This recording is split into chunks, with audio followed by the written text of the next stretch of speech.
You may remember after the Windsor framework went through, right at the beginning of the year, you saw the ERG try its best to rally once again its power to try and stop the Windsor framework from going through, because as far as they were concerned, the Windsor framework was going to be this big capitulation to the EU, even though it wasn't. That was, negotiations.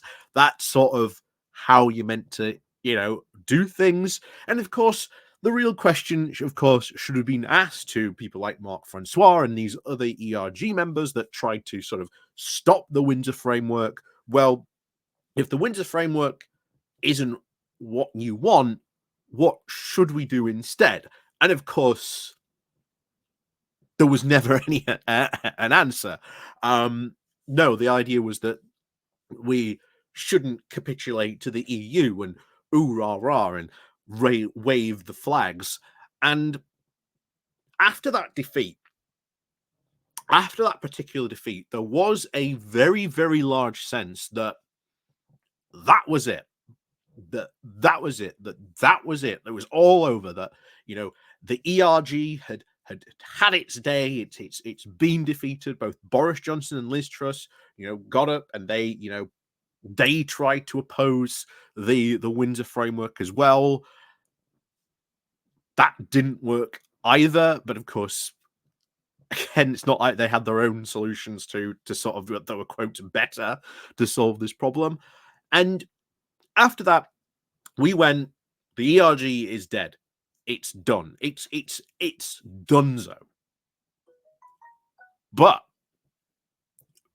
I hear you cry, what about recently? Because all of a sudden, with the arguments about Rwanda and of course immigration, it almost seemed as if the ERG is now back from the dead. So we're going to have a talk about that briefly and sort of have a sort of talk about this and see where this means for sort of the future. Are the ERG really back? Was it too premature to say that they are a done and a spent force? Well, before we do go talking about that, please do remember to click on the like, share, and subscribe button. And of course, down below, there are links to my Patreon page and our affiliation link called Buy Me Coffee, where you can, buy me coffee. And of course, as always, there is the YouTube thank you button. And of course, there's the Pony Club down below as well. And of course, it is the Christmas season. So thank you very much to all those people who do help and support the channel. And of course, next Wednesday on the Pony Club and of course the Patreon as well, if you want to sort of join that. Next week we will be doing the review of the year. This is only going to be available to sort of Patreon members and of course the Pony Club members as well. So please do, remember, if you want to see that, that's where you can find it. So what happened? What happened to the ERG as a whole? Why are they now back from the dead when we were calling them an almost spent force at, well, almost in March of last year? Just what on earth happened throughout the year? So let's go back to, of course, the beginning of the year. This was meant to be the grand battle, yet another epic clash between the ERG and, of course, the current incumbent in the office was daring to not fulfill the precious Brexit promises. And of course, this was trumpeted by them as to be another epic clash. And of course, what happened instead, it was more a whimper instead of this epic clash of the titans as it had once been between, the ERG and, Theresa Perseus May, often as it was sort of, stated to be. And after that, the ERG really did lose a lot of its power and influence. But why then, all of a sudden, when the Rwanda bill comes back, do they sort of then come back and are treated then as a serious election threat and a voting problem to Rishi Sunak? Did he not deal with the ERG at the the Windsor Framework Bill. What happened between the Windsor Framework, where the ERG had died and failed, to the Rwanda Bill, where all of a sudden the ERG was back with a vengeance? Well, ultimately, what revived the ERG was not, ironically, the ERG itself.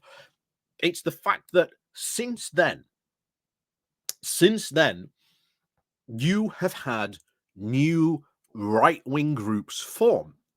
So, more specifically, and who I would probably argue have sort of taken the place of the ERG, is the new conservative group. And that it is them who have now taken on that mantle of chief troublemaker within the Conservative Party, and that it is ultimately those MPs who are part of that group who are the ones now causing trouble, and especially in the lead up to the Rwanda bill, and even since then, who we're going to see causing trouble not only in the Commons, but in the committee rooms after Christmas, and causing a massive problem and a massive headache for Rishi Sunak. That's who I think has now thoroughly taken that banner, because you have had these other groups form as well. Like I say, there's not just the sort of the ERG. You've got the new conservative group now. You've got the common sense group. There's the two other groups now as well that are all sort of formed together. And this is why the ERG have come back. That they have now grouped together to form the five families. And this is what has become and what has brought back almost the ERG from the brink. Because prior to that, they had really sort of spent their power. They spent it all. But all of a sudden, when we had the Rwanda bill, we've now got talks of the Star Chambers back, and Mark Francois out there trying to sort of brief the press. This wasn't the ERG came back. It was more that they had that that life, that kiss of life from Lee Anderson, which again, really weird, fan fiction of Mark Francois and Lee Anderson, French kiss, but, nightmare fuel for you right there.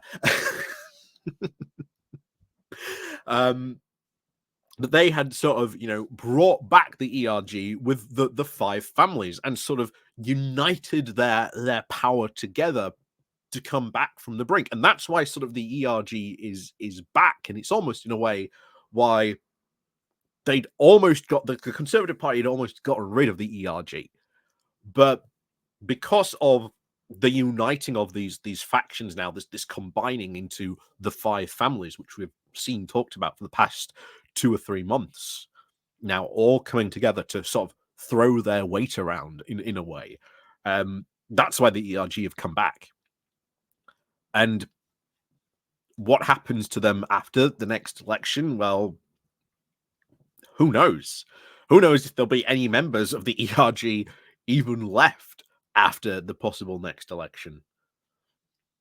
Even in the new Conservative group, which is predominantly made up of Northern Red Wall Tory MPs. I mean, it's still we're still calling it the Red Wall, and then even though they're Tory MPs, they're Red Wall Tory MPs. So,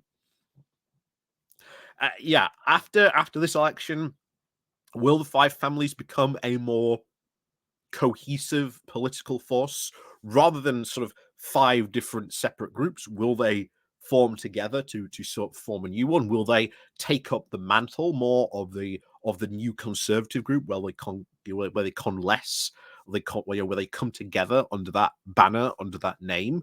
More than likely so, I think. But for the ERG, it'll probably become part of the new Conservative group. It pretty much already is at this moment, with them being the five families. They've just yet to, shall we say, properly, unite under one banner at the moment. But That's why they're back. That's why, even though we'd been sort of proclaiming they had died after that Westminster vote, that's why all of a sudden you've sort of seen them sort of come back with the vengeance, because they've been given this jolt of life once again by these other conservative groups sort of coming together under the banner of the five families to start throwing their weight around. So that's why you've probably seen a lot of the ERG more than you thought you maybe would have after sort of the Windsor framework vote back at the start of the year. But like I say, we'll be talking about more of that, and of course, in the review of the year. So if you want to sort of see that out and check that out, like I say, there's the Patreon page, there's the Pony Club down below as well, if you want to check that out. Like I say, we'll be doing that next week, so watch out for that. Then, of course, as always, if you want to help out the channel, then there are, again, the like, the share button, there's the buy me a coffee link you can use, and of course, the YouTube thank you button as well. So, as always, thank you very much for watching, and of course, as always, we'll see you all next time.